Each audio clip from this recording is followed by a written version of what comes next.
Hi.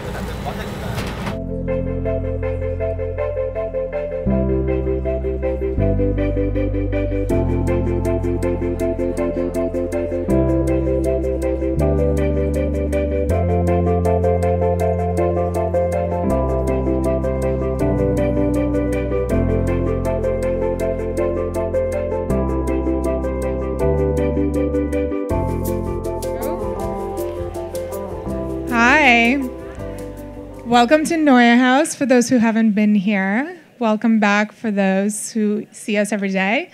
My name is Julie Salaviova, and I'm the Director of Cultural Programming here. We're a creative member space where you can work as well as join these amazing events, and I'm super excited for the program that we have in store for you tonight.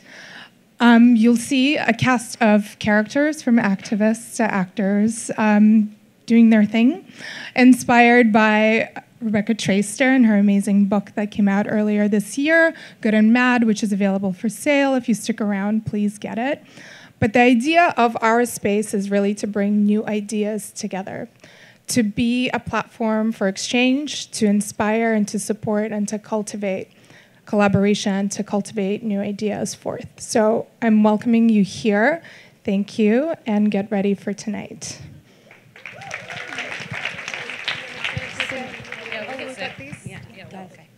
Hi. Oh my God, there's so many people. Come on in and sit down, guys. This is Cindy. I'm Alicia. NeueHouse, oh my God, thank you so much. This is incredible. And on behalf of Time's Up, I want to welcome you all to this event. We're so excited to have you all. And I will just start by saying, you know, when I first met Rebecca Traitor at an event in the spring that these two beautiful ladies actually hosted, and Rebecca said that she had just written a book about female rage, I wanted to run away. I, being the pacifist, conflict-averse person that I am, don't do well with anger. It scares me. And instead, I decided to run towards it. I believe that the only way that we can really heal those parts of ourselves that scare us is to investigate them fully. So I bought her book, and here we are. I had the opposite reaction. When Rebecca said she was writing a book about rage, I thought that sounded like a really good party.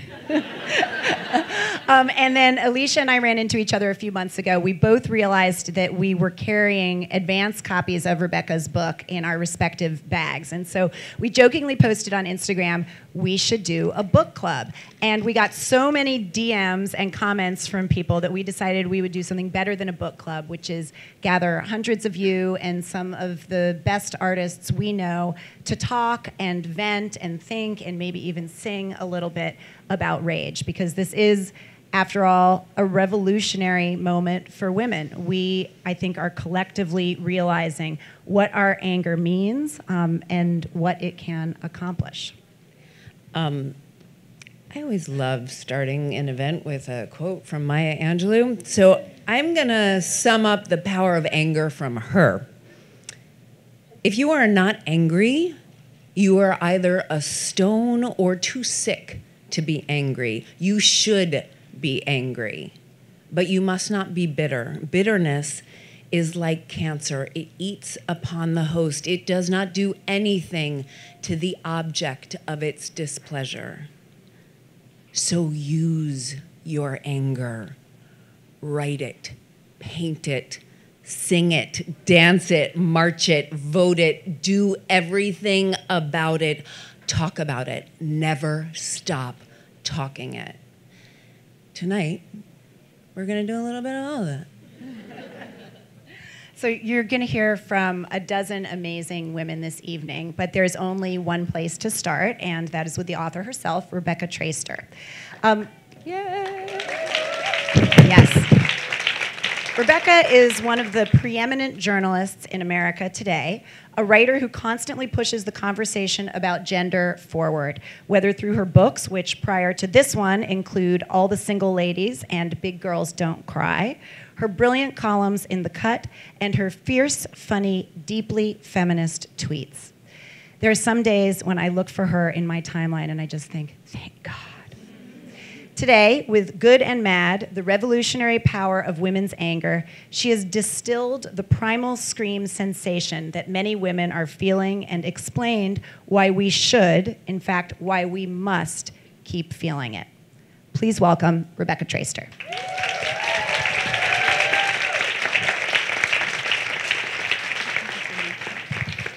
Thank you all so much for being here. This is wildly humbling and also totally surreal. And I don't quite know how to express my gratitude for the artists and activists who are here, for the two of you, and the support and the engagement and the willingness to have difficult conversations, which has been a hallmark of what this experience this fall publishing this book has been about, is having conversations that are really often hard, painful, get to parts of us that we've taken a lot of time to tamp down, and that are coming out. I'm going to read a very brief passage tonight, and it's about the way that the anger of women, and more broadly, the anger of marginalized and vulnerable people, is often written off as disruptive, as chaotic. You may recognize the notion that when women raise their voices in angry challenge to power, they're talked about as mobs or witch hunters.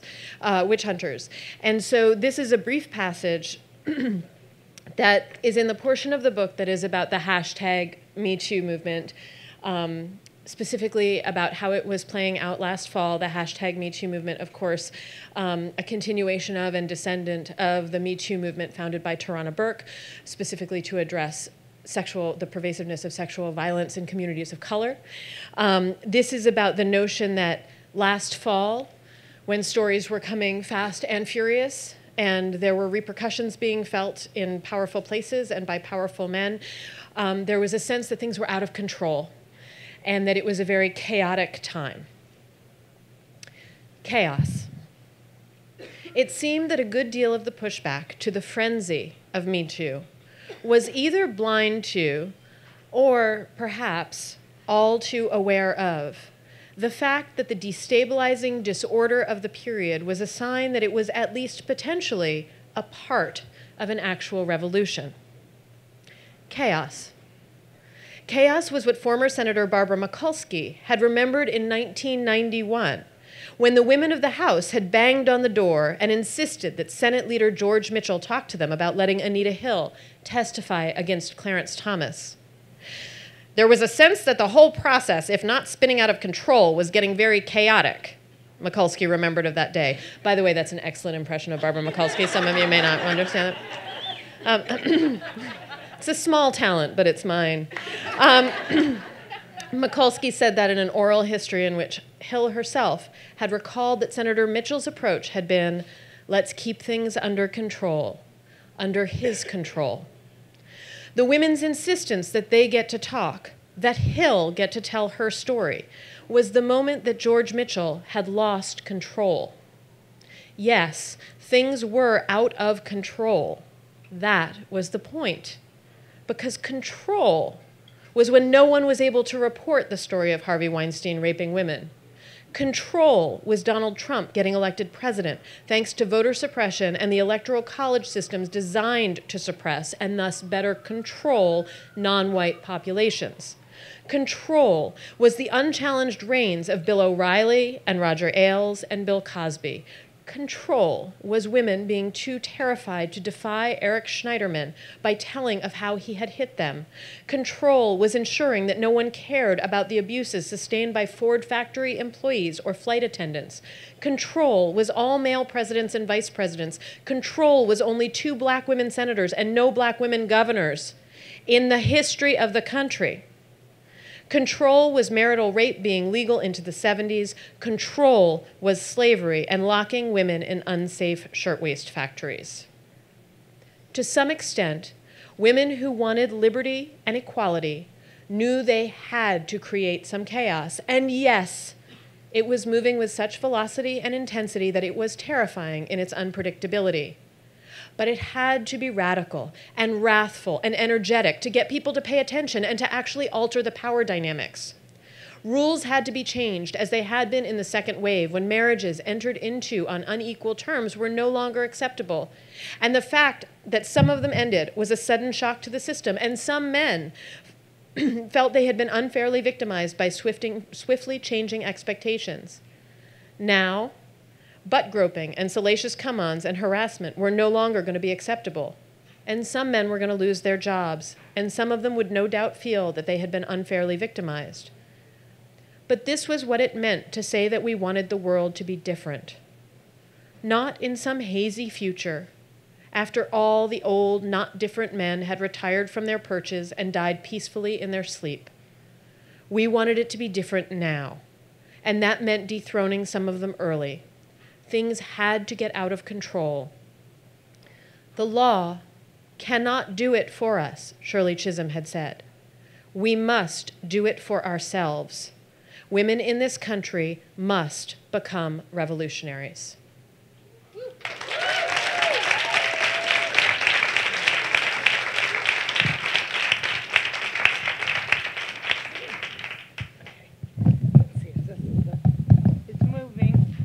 Hi, everybody. My name is Maysoon Zayid, and in the Oppression Olympics, I would win a gold medal. I'm Palestinian. I'm Muslim. I'm a woman of color. I'm disabled, and I live in New Jersey. So yeah, I am good, and I am mad. I'm here to give you guys some advice you don't want to hear. I got 3 pieces of advice. Number 1, stop asking people if they have children.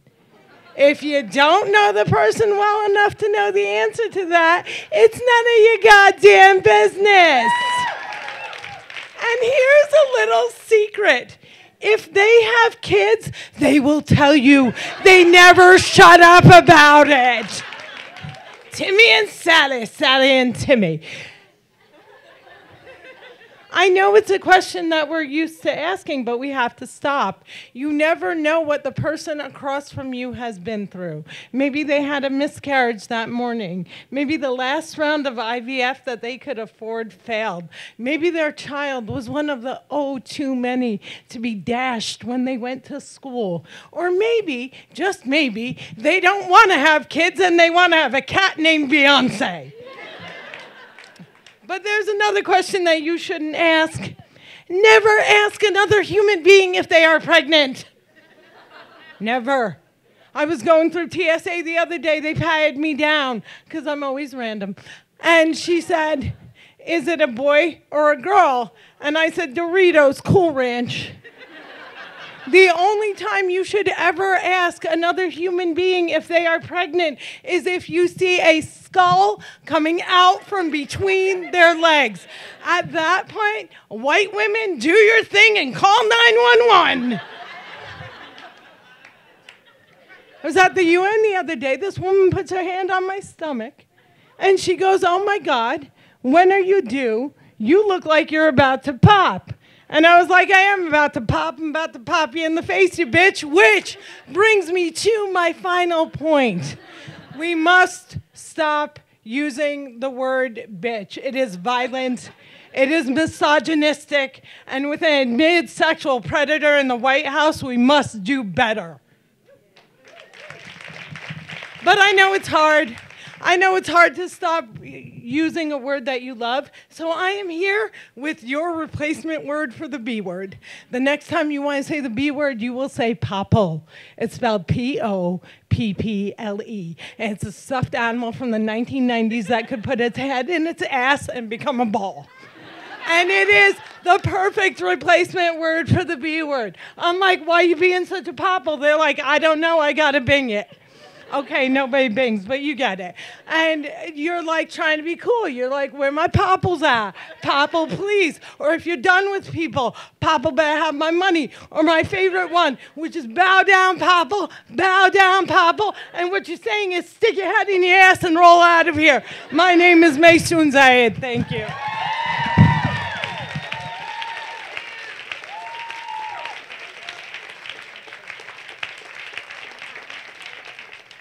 My name is Paola Mendoza, and I'm going to be reading... Thank you. I'm going to be reading a piece by Zoe Leonard. I want a dyke for president. I want a person with AIDS for president. I want a fairy for vice president, and I want someone with no health insurance. And I want someone who grew up in a place where the earth is so saturated with toxic waste that they didn't have a choice about getting leukemia. I want a president that has had an abortion at 16. And I want a candidate who isn't the lesser of two evils. And I want a president who has lost their lover to AIDS, who still sees that in their eyes every time they lay down to rest, who held their lover in their arms and knew they were dying. I want a president with no air conditioning, a president who has stood in line at the clinic, at the DMV, at the welfare office, and has been unemployed and laid off and sexually harassed and gay bashed and deported. I want someone who has spent the night in the tombs and had a cross burned on their lawn and survived rape. I want someone who has been in love and been hurt, who respects sex, who has made mistakes and learned from them. I want a black woman for president. And I want someone with bad teeth and an attitude, someone who has eaten that nasty hospital food, someone who cross-dresses and has done drugs and been in therapy. I want someone committed to civil disobedience. And I want to know why this isn't possible. I want to know why we started learning somewhere down the line that a president is always a clown, always a John and never a hooker, always a boss and never a worker, always a liar, always a thief and never caught. Thank you.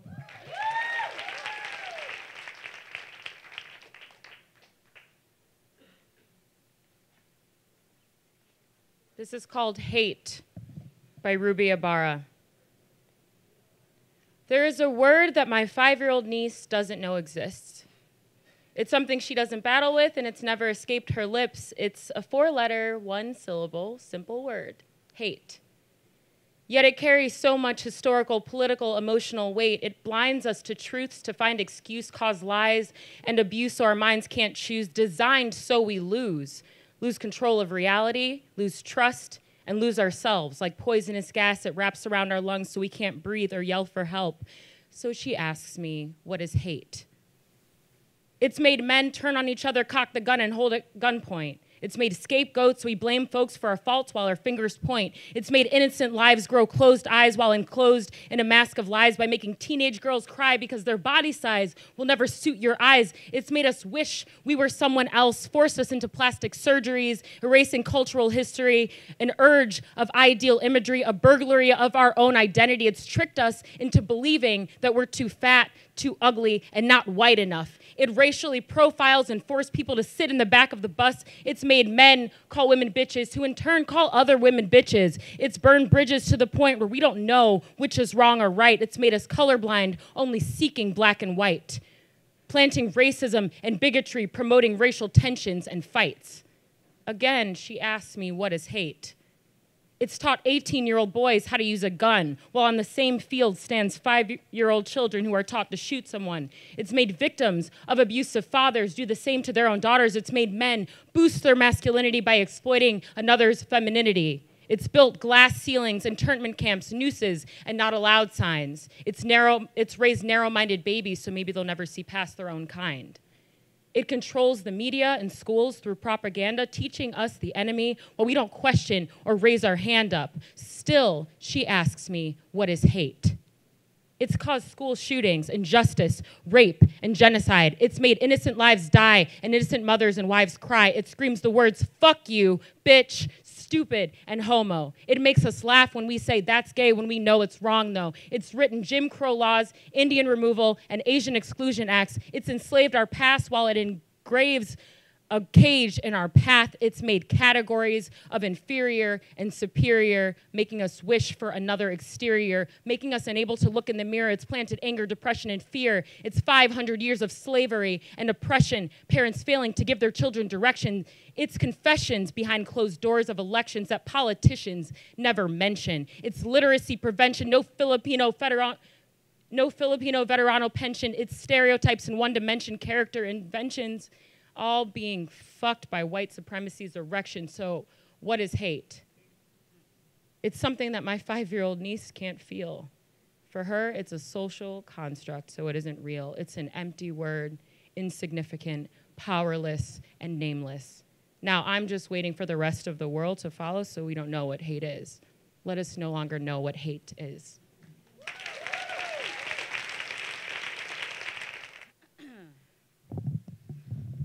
Hi, everybody. I'm Kate Siaha Anrig. This is a piece about Orientalism and American Asian women. Hit it, Zach.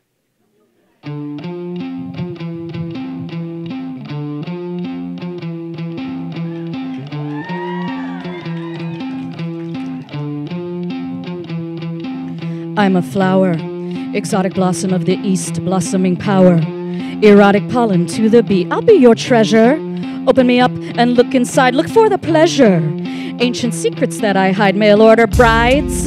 Hand delivered per request. Mail order lies. Delivered east, delivered west. Western eyes.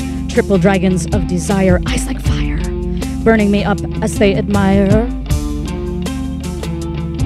Look at my skin. Amber waves on porcelain. Look at my hands. Fingers spread into a fan. Look at my heart. Torn like a flower, torn apart. Look at my face. Never the same in the same place. Delicate oriental lotus flower. Tender teardrop falling past the wee hour. Pearl of the east on the necklace of the west. Jasmine scented concubine in raw silk dress. Me love you long time. Me love you long time. Me love you long time. Take an overnight ride on the Orient Express. Take the overripe mind to altered consciousness.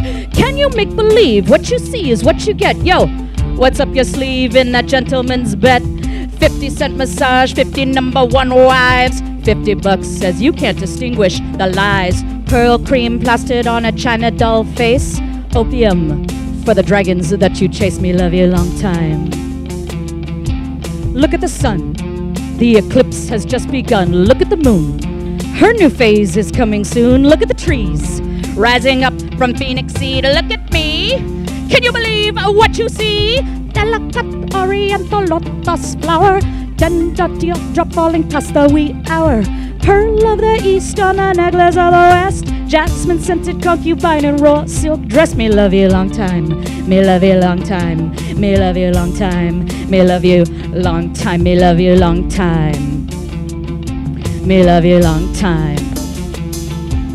In my raw silk dress, I said raw. Fucky, sucky, all night long. No, I'm not gonna take a bite out of your long duck dong, G.I. John. Pave your way to her door. Pick up the phone. Calling all slanty-eyed whores. Mr. Honey, is that what you wanna hear? You so corny. Look at your eyes round with fear. Dear Uncle Sam, with your dreams of Charlie Chan. Unbind my hands, the new world needs a new plan. Manicurist, laundry girl, dominatrix slut. 50-cent masseuse, make the tinker bust a nut. Pearl cream plastered on a China doll mask.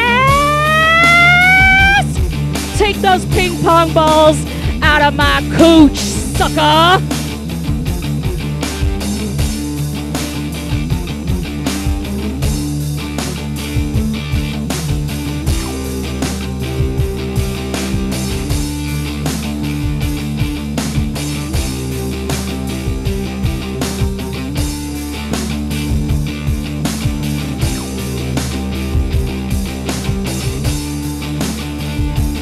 Long duck dong time. Me love you. Oh yeah, Mr. Imperialist, colonialist. I tell you what I want you to do. I wanted you to take your big corporate interests and I wanted you to shoot your load all over my quivering third world industry. That's it, Daddy.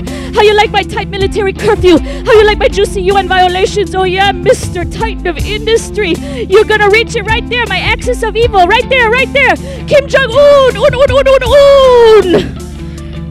Me love you. Me love you. Long time.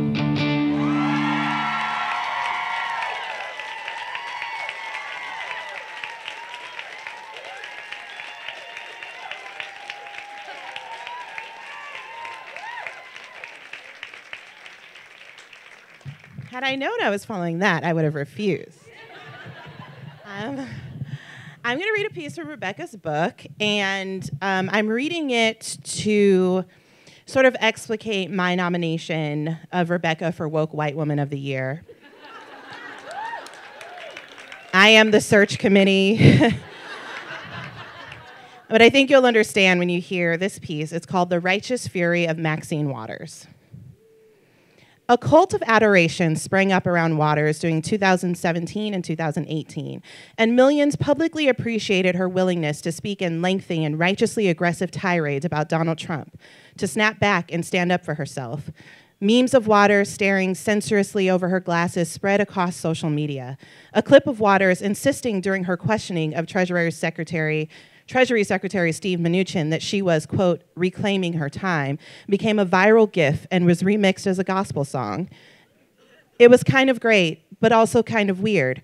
The popular celebration of the woman who became known in some quarters as Auntie Maxine, in reference to a black familial figure stop saying it, white people, who expresses her regard and affection in part by taking no shit and doling out real talk.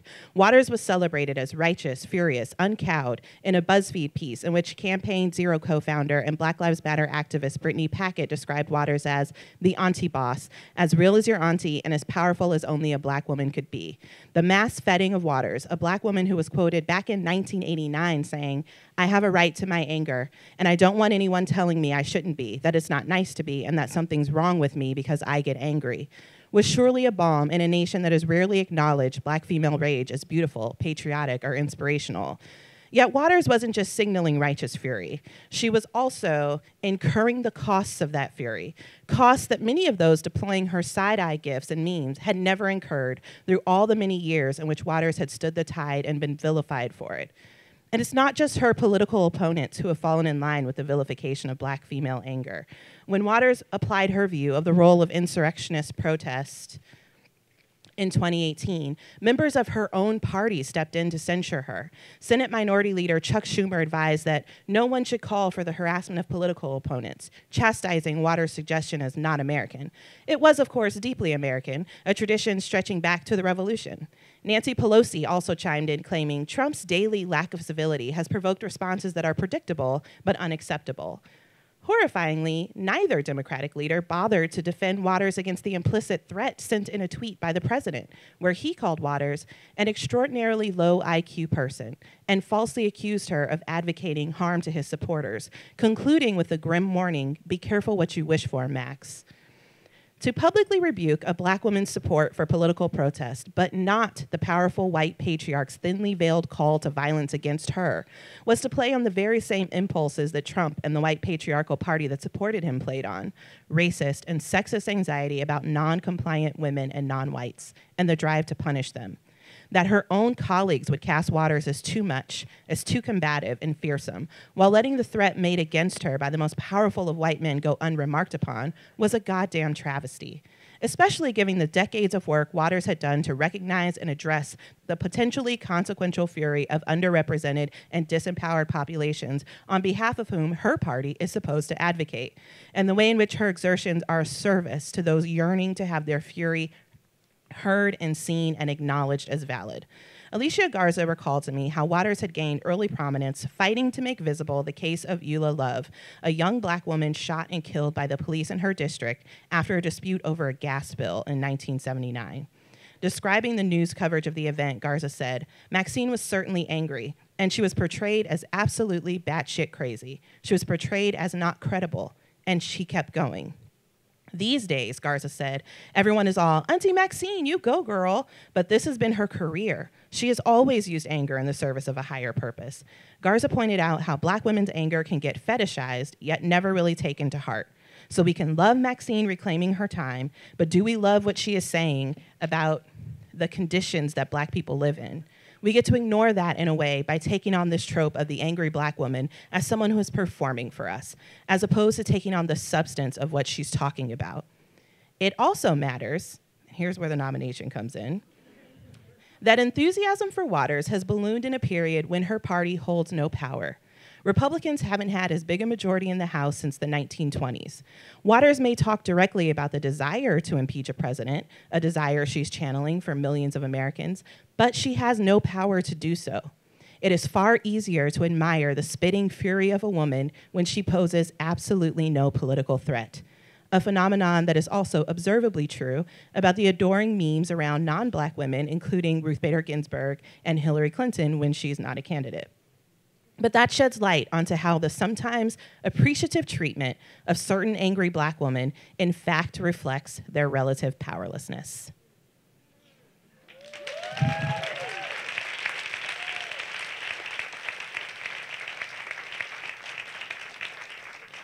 I like that the mic height for Ashley seated is basically me standing. Like a lot of women, I've gone to great pains over my adult life not to appear enraged, pissed off, furious, whack, or otherwise out of control, even under patently enraging circumstances. Like a lot of women, though, I wasn't born that way. Kids have no problem calling out bullshit. This is from Margaret Atwood's essay, The Female Body, published in the Michigan Quarterly in 1990. He said, I won't have one of those things in the house. It gives a young girl a false notion of beauty, not to mention anatomy. If a real woman was built like that, she'd fall on her face. She said, if we don't let her have one like all the other girls, she'll feel singled out. It'll become an issue. She'll long for one, and she'll long to turn into one. Repression breeds sublimation. You know that. He said, it's not just the pointy plastic tits, it's the wardrobes. The wardrobes and that stupid male doll, what's his name? The one with the underwear glued on. She said, better to get it over with when she's young. He said, all right, but don't let me see it. She came whizzing down the stairs, thrown like a dart. She was stark naked. Her hair had been chopped off, her head was turned back to front, she was missing some toes, and she'd been tattooed all over her body with purple ink in a scrollwork design. She hit the potted azalea, trembled there for a moment like a botched angel, and fell. He said, I guess we're safe. And this is my wish for all of us as women, that we chop the hair off society's expectations and throw our old gods down the stairs. That we remember how good it feels to rip up something stupid, a doll, a tradition, an unjust law, and remake it as we see fit. That we take the energy we feel now in 2018 and keep feeling it on one another's behalf as well as on our own. That we keep going. Then we truly will be safe.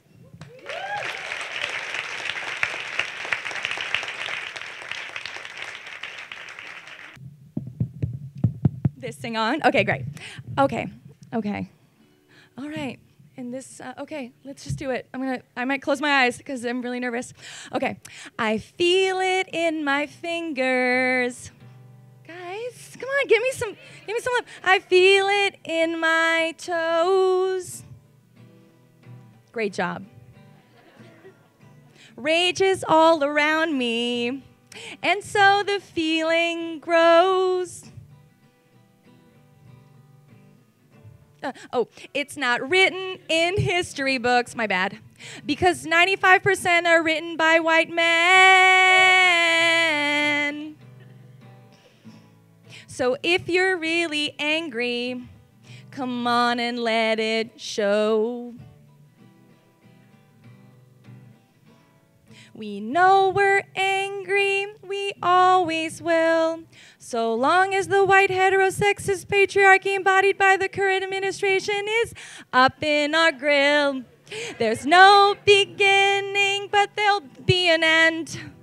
'Cause on our rage, Trump can depend. Bum, bum, bum. Ida, Rosa, Marcia, their rage was a catalyst. From civil rights to Stonewall, women of color were always the first to resist. Yes, okay, that's why white women need to amplify or get the fuck out of the way. That anger is not divisive. It makes our movement slay. I need to change it. Okay, we're almost there. Okay. Whew. All right. We know we're angry. We always will. Don't get me started on Lindsey Graham's meltdown on Capitol Hill. There's no beginning, but there'll be an end. 'Cause on our votes, Congress can depend. Okay, now everyone knows this part. It's written in the wind. It's everywhere I go. So if you're really angry, come on and let it show. Come on and let it show. Oh, shit. Come on and let it show. Come on and let it show. Wow, you guys are great. Thank you. All right. Okay. Hello, everyone. I'm Jennifer Esposito. I don't have a problem with rage. I do have a problem with everything else. And I really have a problem with when people tell you to handle it. So this is from a young unknown poet named Anne Marie that I happened to stumble across, and her words from Minnesota spoke to me. I would make a good corpse. Pale face, sunken eyes, the origin of vampire myths. And I ask myself, what if when I lick my lips in search of love, you think it's in search of lust or thirst? Can't you tell that the only thing that I am thirsty for is solace? I am the girl with sunken eyes who's seen too much but can never die. And I keep hearing the phrase, handle it. Don't you know that the word handle twists knots in my stomach? Instead of opening doors, it shuts them tight. Lock it. Don't let thunder erupt from behind the door. Don't let anyone see that there's a storm. Handle it. Why does this phrase make me twitch? How many handles could a door possibly come with? Each new incident jiggles it a bit, and the world can't seem to quit. So, maybe I'll give it a peek. Maybe I'll let them think behind the door is Narnia. It's magic. Little do they know that a war is coming. Behind this handle lies frozen tears that tore away the earth. Hurt is hidden deep within this dirt. So maybe, I'll buy a jukebox for the room to listen to, and I'll sing dancing with myself. Handle it. Those tears dry on their own. Handle it. Whip it. Handle it. Beat it. Handle it. Lock it. Handle it. Stop it. Handle it. Grasp it so tightly until you aren't sure you can let it go, and then lock it. Hide those keys inside of a locket and feel the irony. Pretend to see beauty until there is nothing left to see. Handle it. Feel the irony in holding tight to the memory of losses that then toss that shit into the ocean. Handle it. Be Rose. Persist. Let go. Forget everything you know and handle it. Handle it as if you were handed gifts that slipped through your fingers before you even got the chance to open them. And then tell yourself life is just simpler without them. Handle it until you're no longer have hands to unlock the door and then run. Because you still have feet, you will not be undone, so run. Listen to Forever Young and run. Run to dodge that gun. Remember that happiness isn't a warm one. Run like Forrest. Run, run, run. You do run, run, run. You do run, run.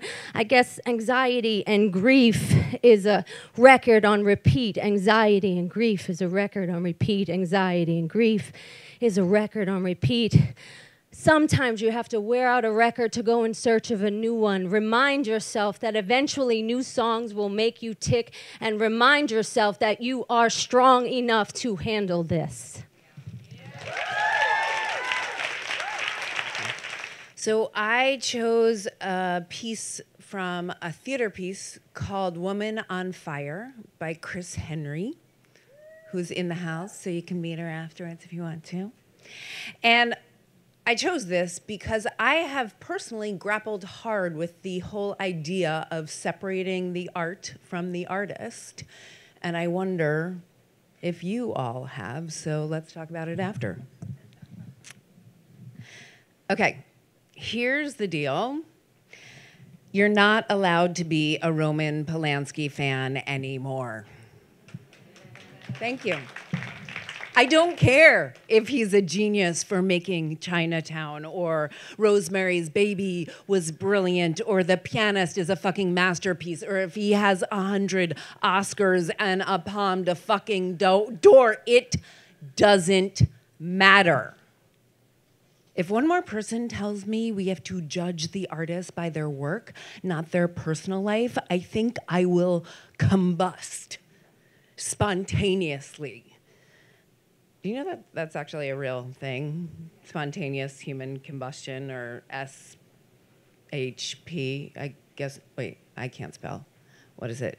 SHC. People started investigating it as early as 1746, and most of them were women and alcoholics. Seriously, their feet and hands would just like fall off. Pretty disgusting, right? But not as disgusting as Roman Polanski drugging and raping a 13-year-old girl. He was convicted. Instead of serving a prison sentence, he sought asylum in France, where today he continues to make films. And people love his films, and they study his films, and they don't care that he raped a 13-year-old girl. They say, oh, you know, he had so much hardship. The Holocaust and Charles Manson. Yeah, you know what? That was awful. And he was the victim of a lot of perpetrators. But he became a perpetrator. In Europe, he celebrated. The cinephiles were weeping when he was put in jail at 74 for 2 months in Switzerland with his own little private bathroom. And he was allowed to keep editing his film, The Ghostwriter, Tears for a Monster. There is no coming back from raping a 13-year-old girl. I can feel it in my toes. My heat is building, my blood boils, my heart begins to beat at a rapid speed. It feels like hot lava in my chest, and I take a breath, and I hope that I don't explode into flames.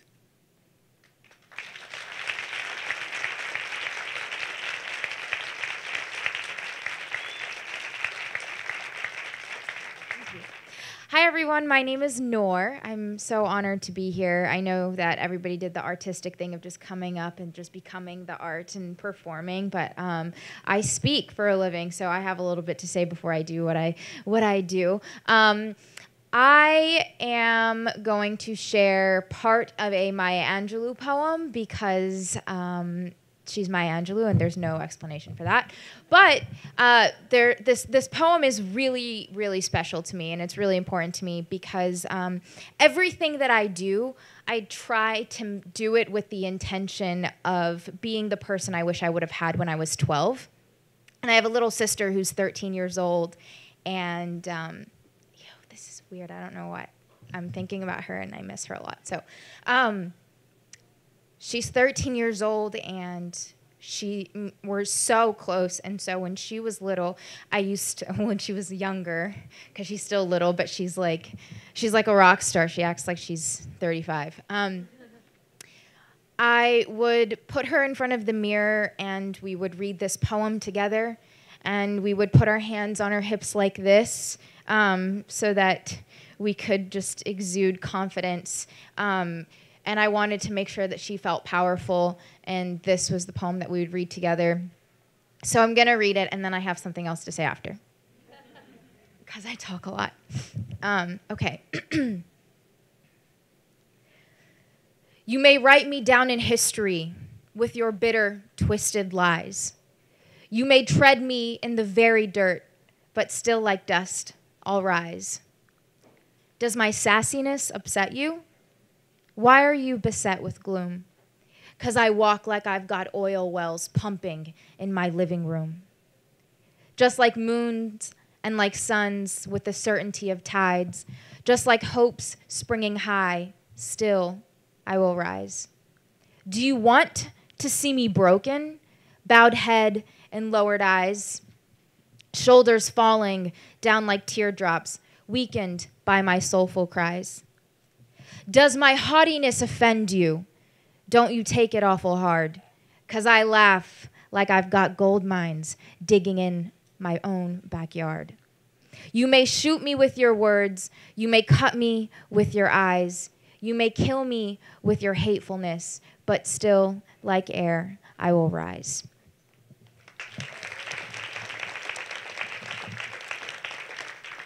So I didn't think I would say anything after that, but I just wanted to make a note because this is an event on productive rage, and that's something that I have been thinking about a lot with myself lately.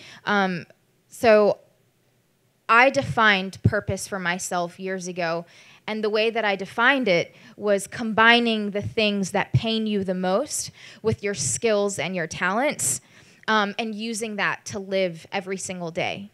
And the way that I've done that myself was combining the pain that I've experienced from my own experiences of sexual violence, misrepresentation of my own communities, and the things that have pained the people around me, and use storytelling as a way to live my own purpose. And I think that it's really important to remember that as deserving as all of our anger always is, to channel it in a way where we are productive. So instead of being angry just at people, being angry for people, because being angry at people often leads us to a darker road of wanting revenge, as opposed to being angry for people leads us to a road of really truly rebuilding the system that has oppressed so many people for so long.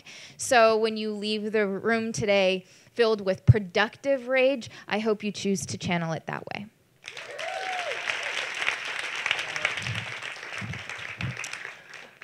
Okay, so hi everybody. My name is Raquel Willis, and I have a quick question. Does everyone know who Audrey Lorde is? Yes.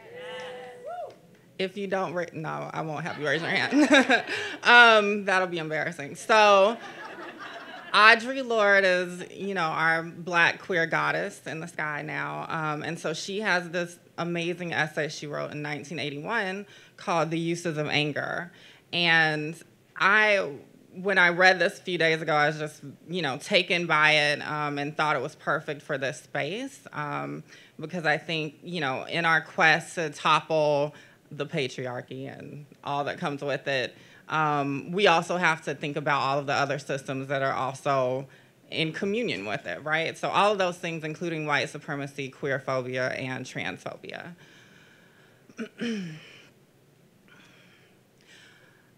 And also, so Audrey Lorde is from New York, so just imagine she had like a Southern accent. My response to anger, or my response to racism, is anger. I have lived with that anger, ignoring it, feeding upon it, learning to use it before it laid my visions to waste for most of my life. Once I did it in silence, afraid of the weight. My fear of anger taught me nothing. Your fear of that anger will teach you nothing also. Because I do not want this to become a theoretical discussion, I'll give a few examples of interchanges between women that illustrate these points. For example, I speak out of anger at an academic conference, and a white woman says, "Tell me how you feel, but don't say it too harshly or I cannot hear you." But it is my manner that keeps her from hearing, or is it the threat that the message may change her life? The Women's Studies program at a university invites a Black woman to read following a week-long forum on Black and white women. What has this week given to you? I ask. The most vocal white woman says, "I think I've gotten a lot. I feel Black women really understand me a lot better now. They have a better idea of where I'm coming from," as if her understanding lay at the core of the racist problem. I wheel my 2-year-old daughter in a shopping cart through a supermarket in East Chester in '67, and a little white girl riding past in her mother's cart calls out excitedly, "Oh, look, Mommy, a baby maid." And your mother shushes you, and she does not correct you. And so 15 years later, at a conference on racism, you can still find that story humorous. But I hear your laughter, and it's full of terror and disease. To the white women present who recognize these attitudes as familiar, but most of all to all of the sisters of color who live and survive thousands of such encounters, to my sisters of color who, like me, still tremble their rage under harness, or who sometimes question the expression of our rage as useless and disruptive. Remember that we must use our strengths, whatever they are, what we have fought for, including our anger, to help define and fashion a world where all of our sisters can grow, where our children can love, and where the power of touching and meeting another woman's difference and wonder will eventually transcend the need for destruction. Thank you. Hi, hello. Thank you, Raquel. That was beautiful. Somewhere in the back of this place is a guy who works for Men's Untuck It Apparel who's like, what the fuck is going on up there? The fuck? He's fucking listening to Kid Rock or... He's into something, Coldplay. And he's like, what are all these fucking angry broads? That's a word, right? That's a word we like to use. It's been some really beautiful poetry here tonight. I'm going to read a piece that I wrote the morning after the Kavanaugh hearing came out, the decision that was made. I'm a writer, I'm an actress, I do a lot of things, but I started as a poet. I started when I was 12 years old, and poetry is what I return to when I'm not really able to figure out how to say what I want to say. So I'll read this piece for you tonight. This is called What I Will Be, and it was printed on Amy Poehler's Smart Girls at the Party, where I am resident poet. And it is dedicated to Dr. Christine Blasey Ford, but tonight I would like to dedicate it to Rebecca Traitor. What I will be is devastated. Song gutted, quiet hymned, collapse hummed. What I will be is inward tuned.